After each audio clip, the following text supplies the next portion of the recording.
segregação socioespacial, que é o nosso foco de hoje. Então, o professor Cândido Malta, ele fala que o processo de crescimento das cidades, apoiado na industrialização rápida, provocadora de uma escassez de recursos a ser investido nas cidades, e concentração de renda social, que domina por ser também espacial, dando-se nas partes mais centrais de núcleos urbanos e em alguns bairros privilegiados, propicia a elevação dos preços do terreno. Então, o grande foco que se tem hoje, a grande discussão que a gente tem hoje é exatamente isso, o valor da terra, né? A valorização fundiária.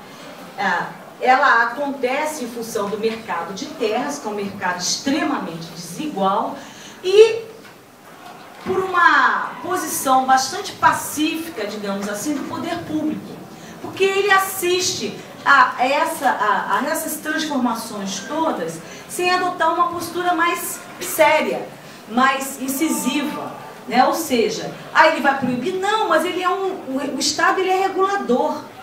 Ele pode definir legislações que, pelo menos, impeçam que o mercado ele seja tão desigual assim.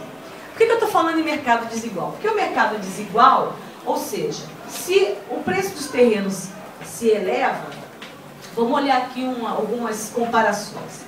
Olha só, isso aqui é o preço do metro quadrado na cidade de São Paulo, extraído do livro da professora Hermínia Maricato, que ela apresenta o seguinte. Então, nesse período aqui, se não me engano, 1999, um bairro que foi construído por meio do sistema de mutirão em São Paulo, com residências populares, o metro quadrado custava R$150. Um outro bairro, tal de Hermelino, Matarazzo, que tinham construções para classes baixas, tá? Ou seja, pessoas de menor poder aquisitivo, o metro quadrado naquela época era de R$960. A Vila Mariana, que é um bairro de classe média em São Paulo, com edificações para classe média alta, o preço do metro quadrado era de R$1.700, assim como a Moca de R$1.500. Higienópolis, que é um bairro para classe alta, onde fica, por exemplo, Mackenzie, FAAP, uma série de instituições de ensino que são voltadas também para a população de maior poder aquisitivo, R$2.700 um metro quadrado. Aí você imagina o seguinte, um terreno de 1.000 metros quadrados nessa época é o valor desse terreno, R$2.700.000, 1.000 metros quadrados. Não é nada, 1.000 metros quadrados é uma titica de terreno, R$2.700.000. Tá? Agora vamos olhar São José dos Campos, um levantamento que foi feito em 2005. Isso aqui é uma comparação entre o que a gente chama de valor venal. Você já ouviu falar essa expressão, valor venal?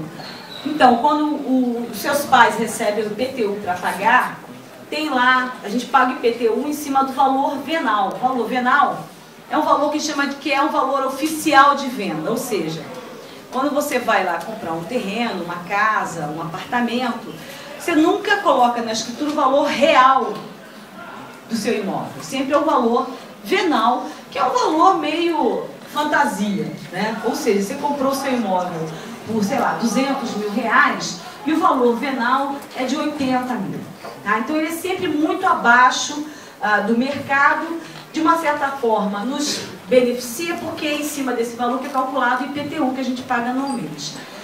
Então esse valor, isso aqui é o valor venal, que é o valor que a prefeitura calcula. Tá?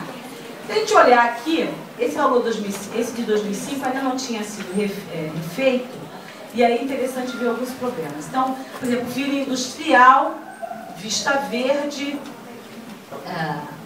Novo Horizonte. Aliás, esse aqui não, esse aqui é valor de mercado mesmo. Eu era atrás do valor de venal e eu não trouxe, desculpa. Esse aqui é valor de mercado. Então, se a gente pegar aqui esses bairros, desculpa, gente, tá aqui, ó. Valor de mercado e valor venal.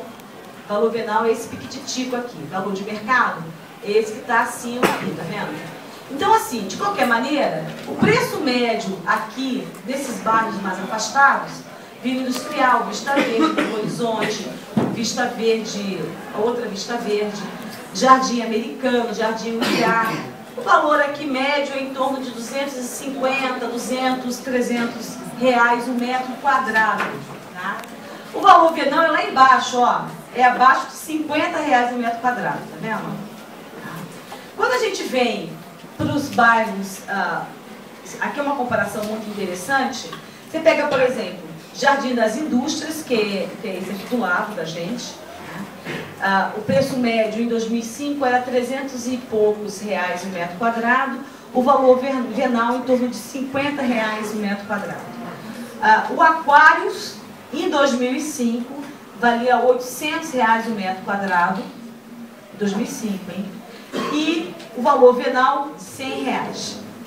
O Jardim Alvorada, em torno de 300 também o metro quadrado, e o valor venal em termos de 50.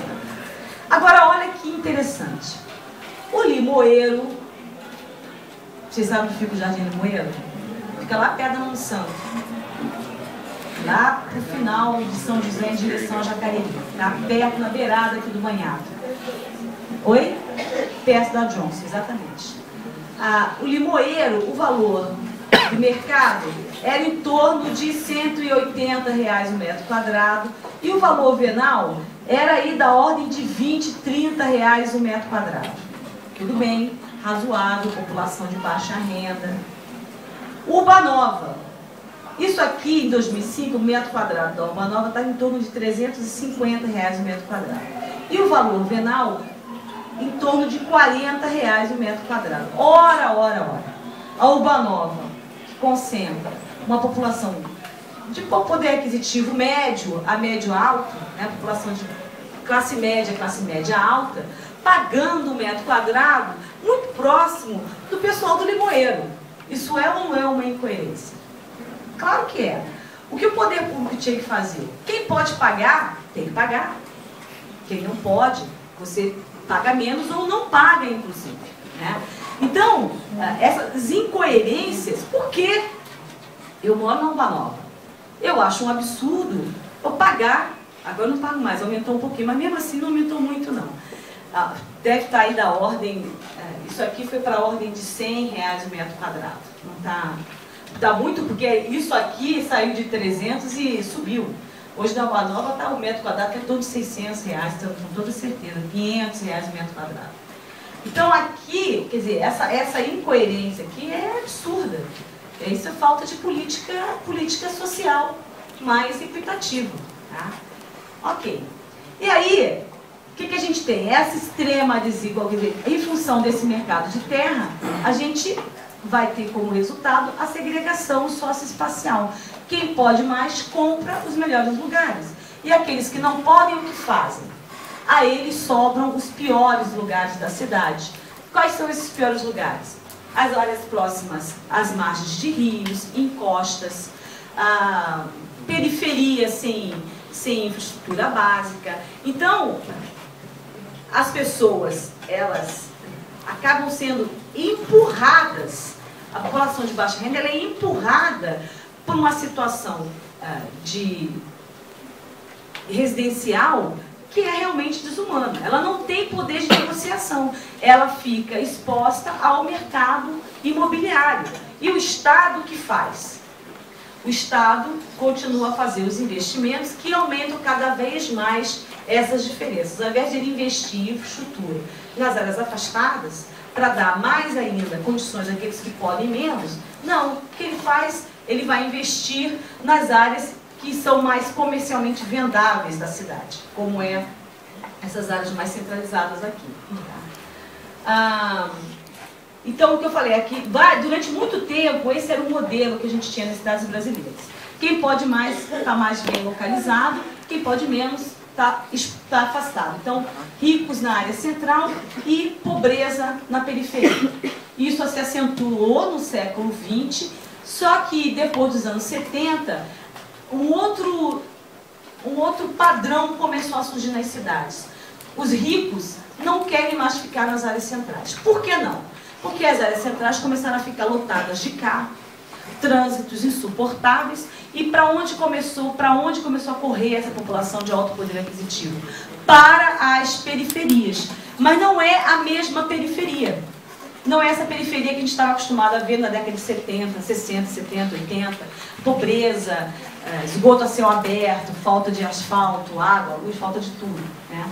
É uma periferia especial, porque é uma periferia murada, é uma periferia que tem acesso a todos esses recursos, inclusive cabeamento ótico, né? Já vou comentar um fato aqui em São José. Que é o que a gente chama os condomínios ricos, e que a professora Caldeira chama de enclaves fortificados. A professora Tereza Caldeira, ela cunhou esse termo, enclaves fortificados. Por que enclave? Porque na verdade você está colocando uma coisa ali que é totalmente desconectada do resto que está ali presente, dos outros tipos de empreendimentos, e que são áreas extremamente muradas, com um aparato de segurança muito forte, né, de uma certa forma, porque as pessoas querem ter acesso à área verde, quer se afastar da violência da cidade, e elas pagam para ter esse tipo de tranquilidade, que é uma tranquilidade relativa. Por quê? A pessoa controla quem é, de onde vem o funcionário que trabalha dentro do condomínio. Imagina o cara que trabalha na segurança de um condomínio. Onde que ele mora? Ele mora dentro do condomínio? Não, ele mora na periferia. Não estou querendo duvidar, estou querendo só mostrar para vocês um caso que está aí, que é fato. Ele mora na periferia, ele tem contato com essa outra cidade. Então você tem que realmente confiar muito, assim, ter muita sorte para você não contratar, por exemplo, uma pessoa que tem entrado, como já aconteceu em vários outros locais, que é associado a tráfico e etc. Porque o que acontece? Essa pessoa é um facilitador para a entrada desses outros elementos dentro desses locais, murados, fechados, que acham que tem segurança, né? Que é uma segurança totalmente relativa. Tá? Então, isso que foi colocado aqui por ela é um período realmente pós-anos 70 e 80, moderna produção residencial no centro, consequente expulsão das camadas populares da periferia, e aí, claro, que eu falei para vocês, os problemas, esse tipo de segregação, ela traz problemas da ordem não só social, como também ambiental. Vocês imaginam os Estados Unidos, esse modelo que a gente assumiu aqui no Brasil, e que várias outras cidades no mundo assumiram, é um modelo americano. Vocês estão cansados de ver no cinema dos subúrbios americanos. O que são os subúrbios americanos? Os subúrbios, eles foram estruturados nos anos 60, final dos anos 50 e dos anos 60, exatamente porque a classe média americana, que representa aí 80% da população americana, ela não aguentava mais viver no centro, então ela começa a viver fora da cidade, mas com um elemento fundamental: as grandes vias de circulação, as grandes artérias de conexão e um modelo baseado no carro, transporte individual. Então as pessoas pegavam, e ainda hoje é assim, pegam seus carros, saem lá do subúrbio para trabalhar, por exemplo, em Nova York. Então elas saem lá, vão até a área do metrô, deixam o carro, pegam o metrô, vai para a cidade, então pegam o trem, vai para a cidade, um trajeto diário de 1 hora, 1h30 por aí. Mas ela mora no subúrbio.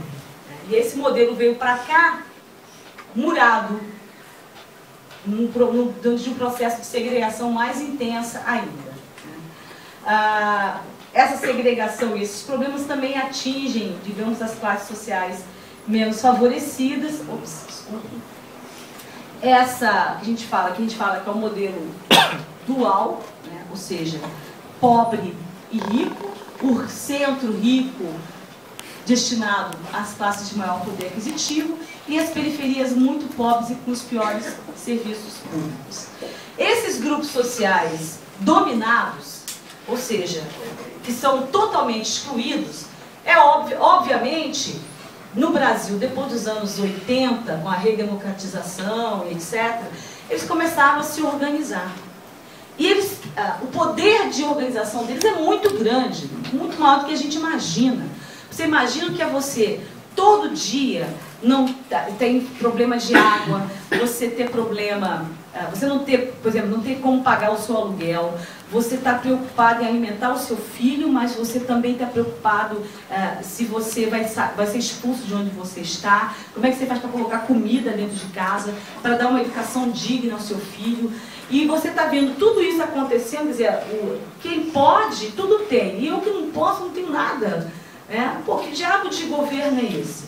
Então essas pessoas, elas começam a se organizar, esses grupos sociais que a gente chama de movimentos sociais urbanos, eles começam a se organizar nos anos 80 e eles começam a ter um grande poder de negociação.